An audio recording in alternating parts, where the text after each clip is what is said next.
Details చూస్తే అంతర్జాతీయ మహిళా దినోత్సవాన్ని పురస్కరించుకుని జిల్లాలో మహిళల ఆరోగ్యంపై ప్రత్యేక అవగాహన వైద్య శిబిరాలు నిర్వహిస్తున్నట్టుగా జిల్లా కలెక్టర్ రాజశ్రీ షా తెలిపారు. ఆదివారం స్థానిక రిమ్స్ ఆసుపత్రిలో Indian Oil Corporation Limited, sun charitable ట్రస్టుల సహకారంతో జిల్లాలో రొమ్ము, గర్భాశయ క్యాన్సర్ స్క్రీనింగ్ కార్యక్రమాన్ని ఆదిలాబాద్ పార్లమెంట్ సభ్యులు గోడన్ నగేష్తో కలిసి ఆయన జ్యోతి ప్రజ్వలన చేసి ప్రారంభించారు. ముందుగా రిమ్స్లో బేబీ ఫీడింగ్ రూమ్ని, human papilloma virus HPV vaccination కార్యక్రమాన్ని ఎంపీ, కలెక్టర్ కలిసి ప్రారంభించారు. అనంతరం క్యాన్సర్ నిర్ధారణ పరీక్షలకు సంబంధించిన ప్రత్యేక కిట్లను ఆవిష్కరించి వైద్య సిబ్బందికి అందించారు.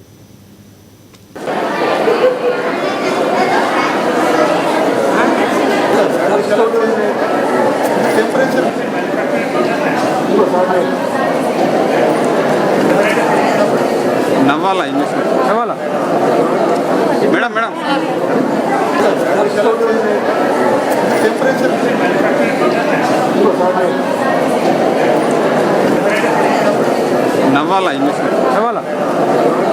రిమ్స్ హాస్పిటల్లో మరి ఈరోజు మనం హెచ్పివి వ్యాక్సినేషన్ ఏవైతే సర్వైకల్ క్యాన్సర్కి అరికట్టు ఉంటాయి వాటి సందర్భంగా మళ్ళీ ఈరోజు రిమ్స్లో ప్రారంభించడం జరిగింది.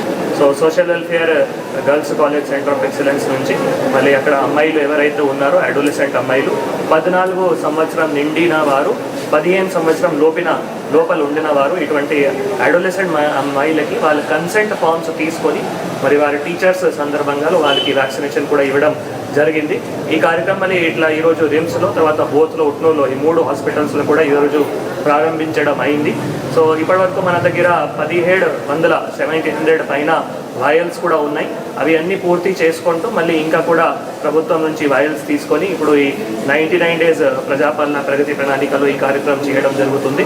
దీంతోపాటు మళ్ళీ ఈరోజు ఆనరబుల్ ఎంపీ గారు ఇనిషియేటివ్ వల్ల మరి సిఎస్ఆర్ నిధులు ఏవైతే ఐఓసిఎల్ కానీ, బీపీసీఎల్ కానీ వారి ఆధ్వర్యంలో కూడా మళ్ళీ ఇక్కడ baby feeding, coal India limited వారి ఆధ్వర్యంలో మళ్ళీ బేబీ ఫీడింగ్ రూమ్ కానీ, దీంతో పాటు చాలా ఇంపార్టెంట్ అంటే breast cancer, cervical cancer screening అటువంటి మళ్ళీ మంచి మెషిన్స్ కూడా తీసుకొని వచ్చి మళ్ళీ అవి కూడా మళ్ళీ డిఎంహెచ్ఓ గారికి, డైరెక్టర్స్ గారికి కూడా అందజేయడం జరిగింది. కాబట్టి ఈ ఆరోగ్యంలో తర్వాత ఎడ్యుకేషన్లో అవుతాయి అందరికీ కూడా తెలియజేస్తూ మరి అందరూ అడోలసెంట్ అమ్మాయిలు కూడా మన మెడికల్ సిబ్బంది వారు మళ్ళీ మీకు సంప్రదించి మళ్ళీ మీకు ఈ హెచ్పివి వ్యాక్సినేషన్ కూడా ఇస్తారు. కాబట్టి అందరూ కూడా ఎక్కువగా ముందుకి వచ్చి ఈ వ్యాక్సినేషన్ కూడా తీసుకోవాలి.